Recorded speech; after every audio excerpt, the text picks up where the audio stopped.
And welcome to the morning sprint. And I want to say happy birthday, America. It is July 4th, and we're going to have a good show today. It's me and my girl, Rebecca. We got Rebecca back in the building. Rebecca, how you doing, girl? Go ahead and pull yourself up. What are you doing? I want you to show your patriotic outfit on. Hey, that's my girl right there.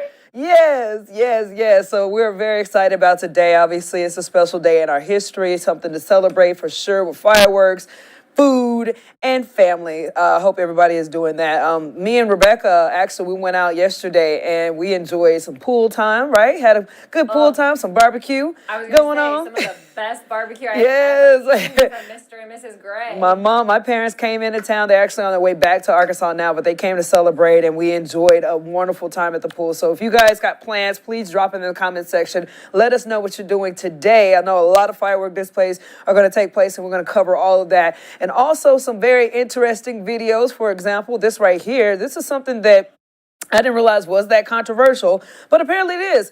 We got to celebrate, and tease this particular deal because obviously everybody eats, ketchup on their burgers and hot dogs and stuff. Well, apparently there is a debate that's happening right now, one that might take place even here live on the air, of what do you prefer? Would you rather have your condiments in the fridge or in the pantry? You decide. Again, the question is, do condiments belong in the fridge or the pantry? Specifically ketchup. Yeah, specifically ketchup, but also, like I said, I just want to hear all the condiments. I know some people leave other stuff outside of the fridge as well, but want to know your thoughts? We got a poll going live on our website right now, and if you want to vote, get your vote in by the end of the sprint.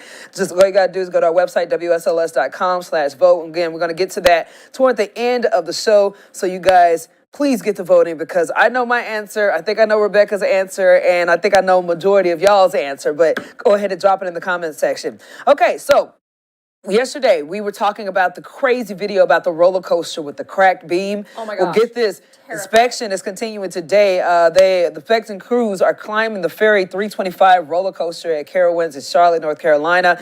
The park's largest and fastest coaster was immediately shut down after a visitor spotted a major crack in one of the ride's support beams. And that crack was noticeably moving every time a train of cars went around a sharp curve. You guys saw the video yesterday and heard from the dude who captured the video. The Carowinds issued a statement saying that the Ferry 325 was closed after they became aware of the crack, and the park's maintenance team is conducting a thorough inspection on the ride, will remain closed until repairs have been completed, which is good.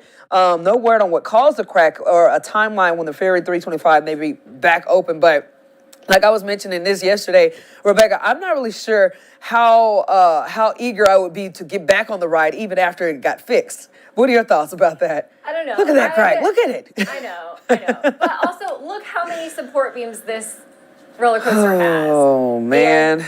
And, engineers are so much smarter than I am. That is true. And they created these things specifically to hold massive amounts of weight. These things are cleared for so much more weight than ever put on the actual track. Yeah.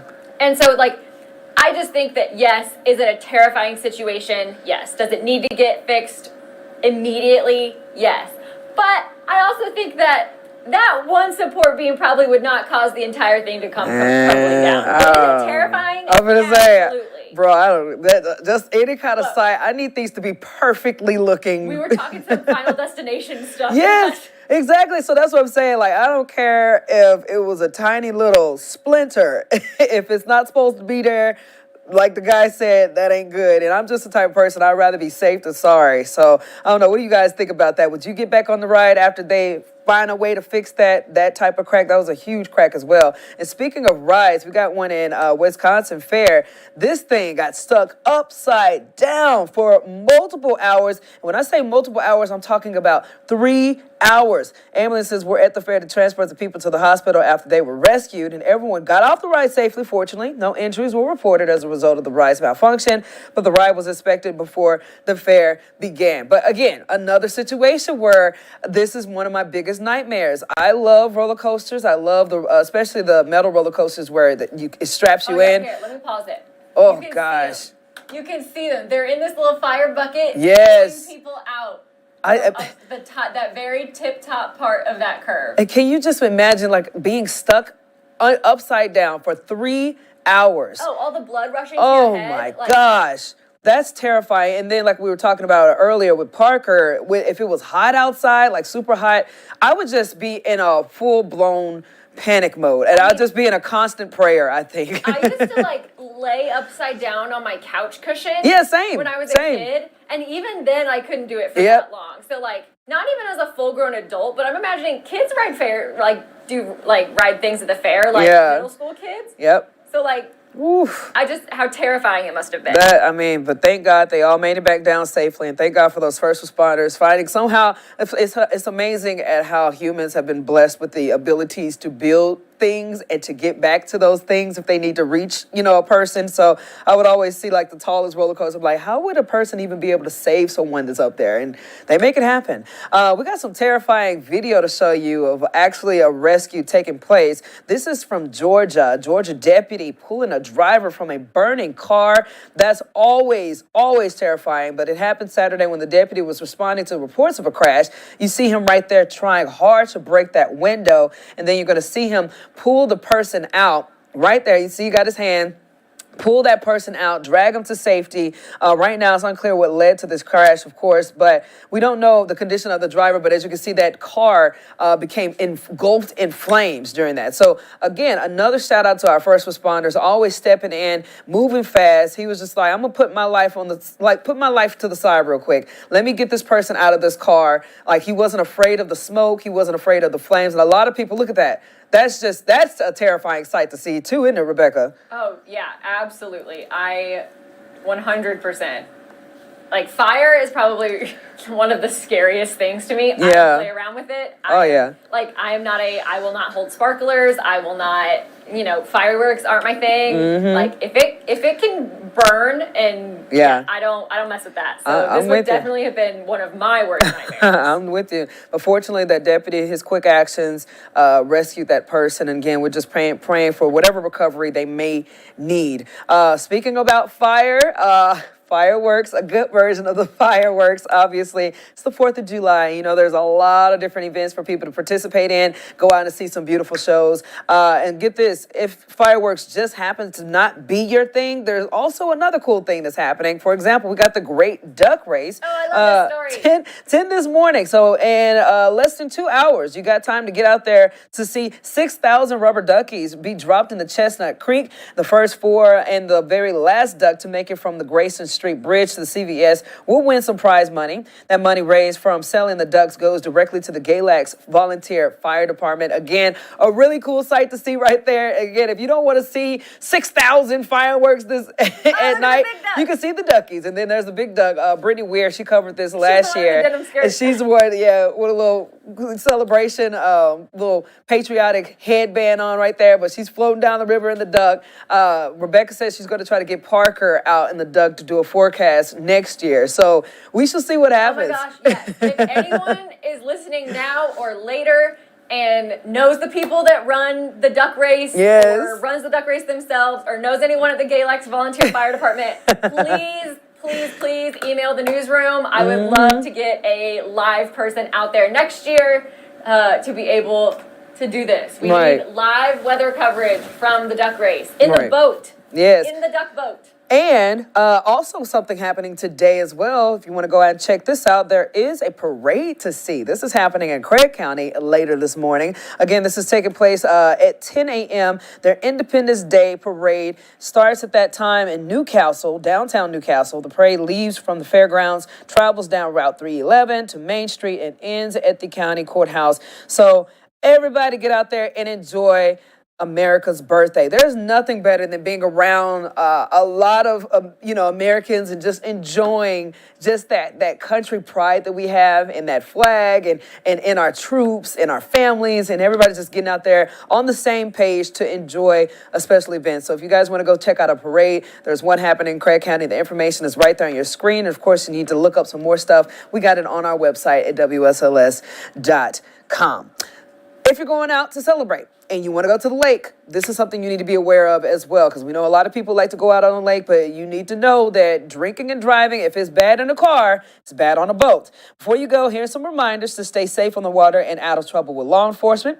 Conservation Police at Smith Mountain Lake want to warn everyone about the dangers of drinking alcohol while on the water. We have a lot of boat accidents in Virginia, and alcohol is one of the leading causes of those incidents. So, just like in a car, we suggest people have a designated operator while on the water. Water really has a stronger effect to the alcohol with dehydration, and just being outside typically has a greater effect to the alcohol.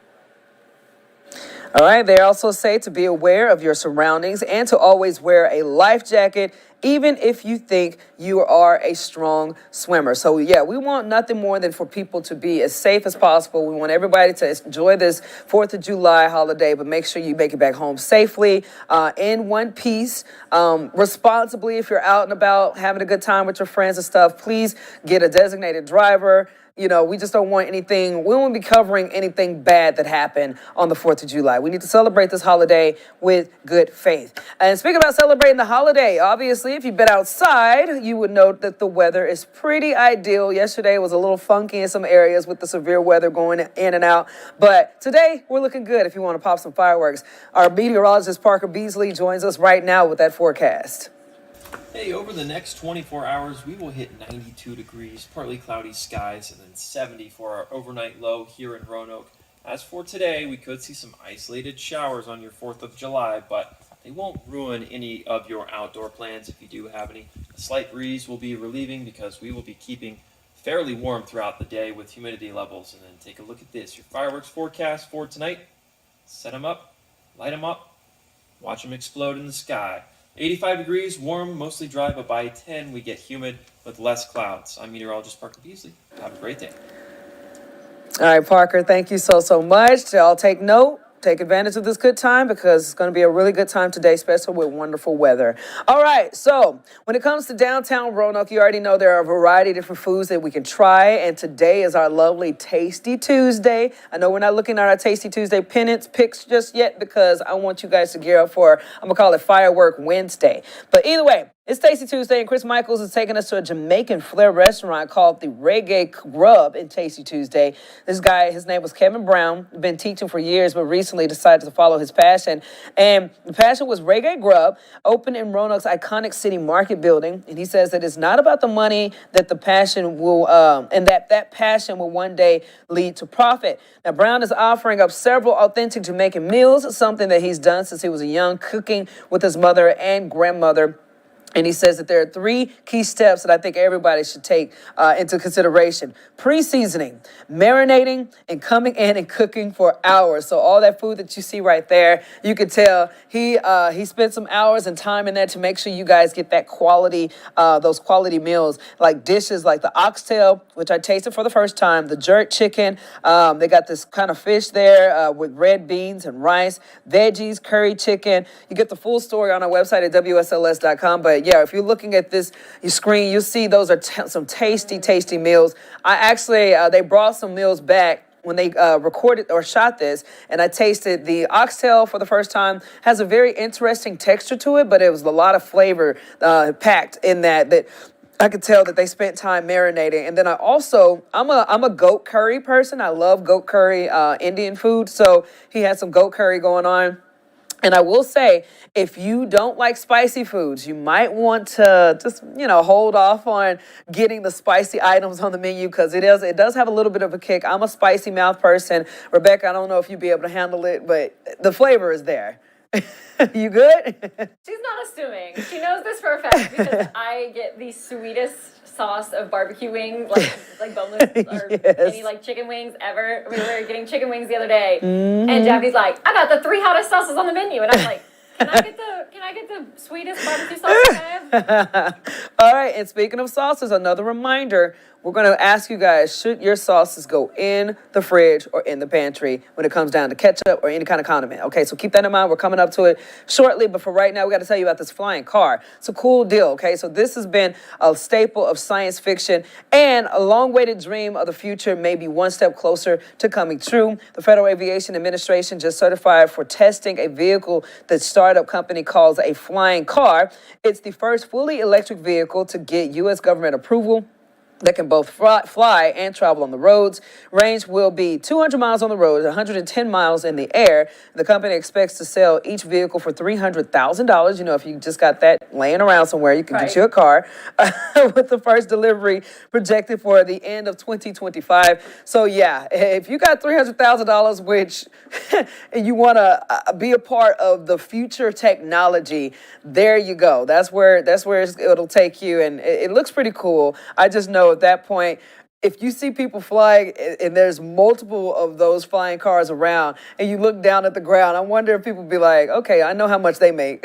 I know how much they make. You know, it depends. I don't know. What do you guys think about this? Parker made a really good note this morning. Yes, he did. And he was like, however they're powered, whether they're electric, whether they're gas, no matter how they're powered. Right. What if they run out Yeah. mid-air? Scary. Like, I see people on the side of the road like that run out of gasoline on the road, which is fair. I will give it to you. Not all gas gauges are made the same. You be running on E.